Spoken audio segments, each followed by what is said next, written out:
Hi, I'm Ed Marsh. Welcome to this episode of Signals from the OP. I create these brief videos every 2 weeks to poke at traditional mindsets common among industrial manufacturing company execs. If you know of one who you think might find some value, please share it with them. My goal today is to blow some minds. So without hesitation, let's see how many people I can make uncomfortable in very short order. Let's talk about all the information that should be public and even downloadable on your website in order to support marketing to engineers. Let's start with some background. Buying habits have changed and buying teams are expanding. That means that companies with complex sales and long sales cycles, like big ticket capital equipment, have a lot to manage. They face growing buying teams, often 10 to 15 people, and buying journeys that bounce back and forth from virtual to personal. They can't possibly engage with each buying team member at each stage in the buying journey. Further, some of the buying roles have a preference to do their own research online and long lists of technical details and information they feel they require to make rational and logical decisions. Engineers, particularly, are inclined to research extensively online and to eschew sales engagement. And they're often the ones building short lists of potential vendors for projects. They want to be able to easily find and reference detailed technical and commercial information. If it's not available or not easy to find on your website, they'll often move on.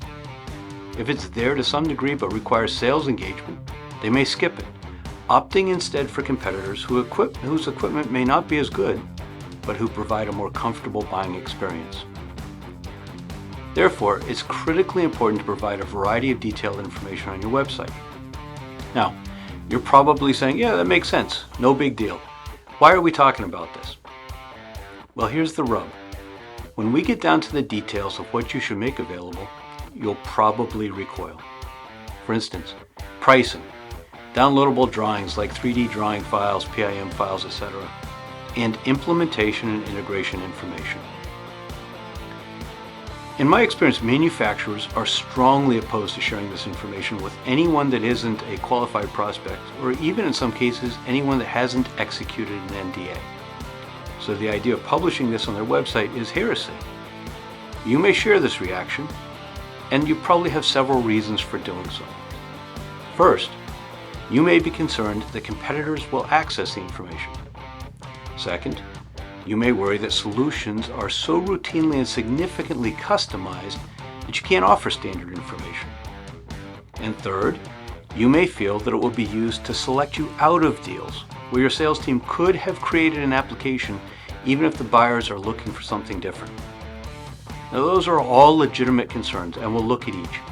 But here's the larger opposing concern that gets little attention. Many technical buyers will select you out if they can't access this information. So the number of opportunities that your sales team misses is likely larger if you don't do it. But let's look at each concern in detail. First, providing information to competitors. Now, obviously, you're not going to provide trade secrets or confidential information publicly on your website.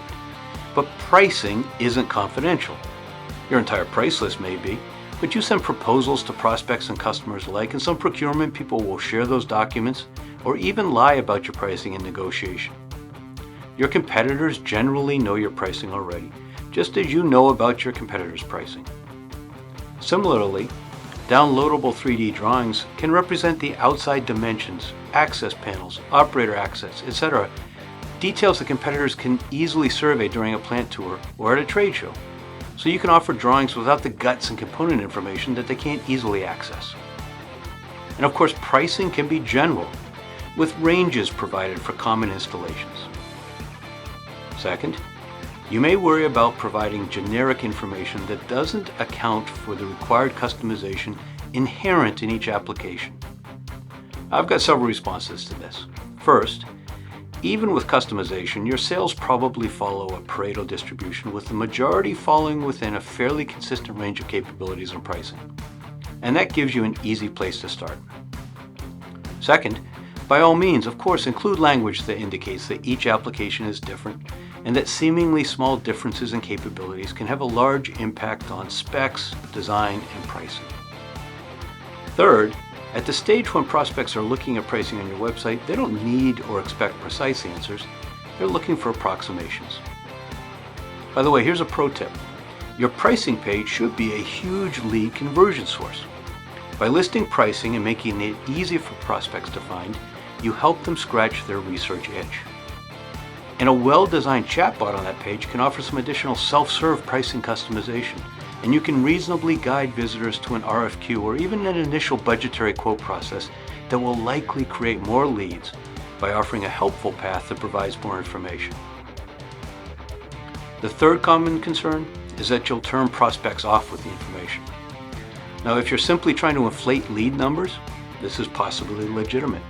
But if you're trying to find likely buyers and connect them with your sales team, it's not. This can actually serve as a qualifying function by helping to ensure that your sales team doesn't engage with prospects who self-select out. Chatbots and pop-ups can be very effective at engaging people who take certain action on a page. For instance, click a See Detailed Pricing link and then show page exit intent. This can create a dynamic and responsive engagement. And finally, nothing says that you can't put some information behind some gates.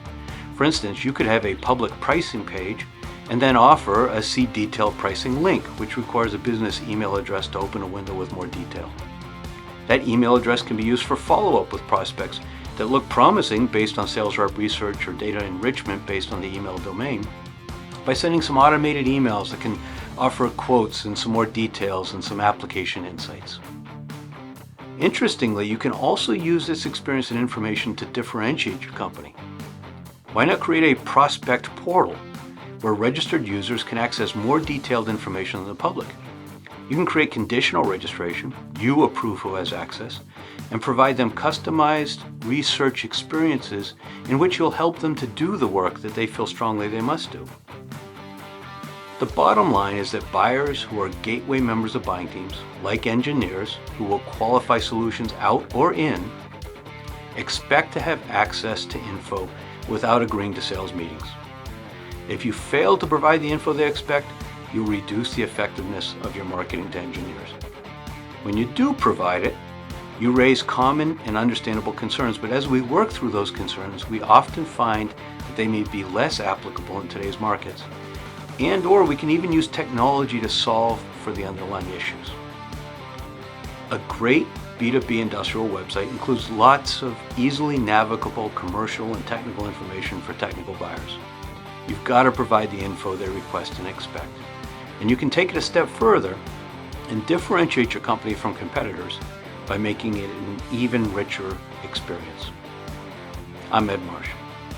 If you found value in this episode of Signals from the OP, check out the full playlist and maybe even like it, share it, and subscribe, either to my YouTube channel, edmarshspeaks.tv, or at the related blog, SignalsFromTheOP.com.